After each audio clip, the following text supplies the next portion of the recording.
Nicola Sturgeon's handling of the coronavirus outbreak in Scotland has been ripped apart by Scottish Conservative MSP Miles Briggs, who listed the First Minister's failures to express. Nicola Sturgeon has been distracting from her record on the coronavirus battle, an MSP has claimed. Scottish Conservative MSP Miles Briggs spoke to Express about the First Minister's handling of the pandemic so far.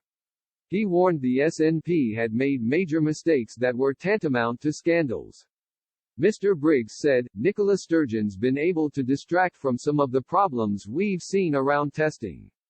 The care home scandal in Scotland has been huge, and we haven't really had the opportunity to highlight that. PPE at the very start of this crisis was awful in Scotland. Companies and private care homes weren't able to get their access to PPE in the early days. He continued, I think that we're now starting to see other issues, especially around our health services, such as the return of cancer services in screening. I've had a lot of dentists contacting me, deeply concerned that the Scottish government have been so slow in allowing dentists to restart. A lot are now saying they're finding this could put them under economically.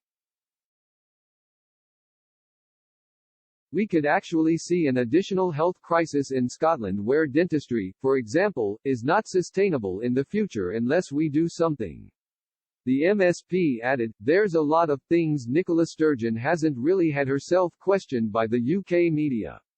I would have hoped that, as all nations went into lockdown together, we could have had the same timetable together. We haven't but, by and large, both countries have done the same things, just on a slower pace in Scotland.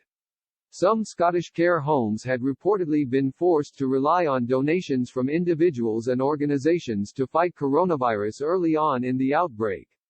When confronted over the issue, the First Minister insisted that the principal responsibility to protect staff lay with the care home provider. At a briefing in April, Ms. Sturgeon said, our responsibility working with care home providers is to make sure that care homes are as safe as they possibly can be. Obviously, in the context of a global pandemic of a virus that has no treatment and no vaccine and that we know particularly affects older people. Let me also say no member of staff in a care home should rely on donations. The principal responsibility to provide protection to staff is on the part of the care home provider. The government's responsibility, as we have been undertaking, is to top up these PPE supplies where required.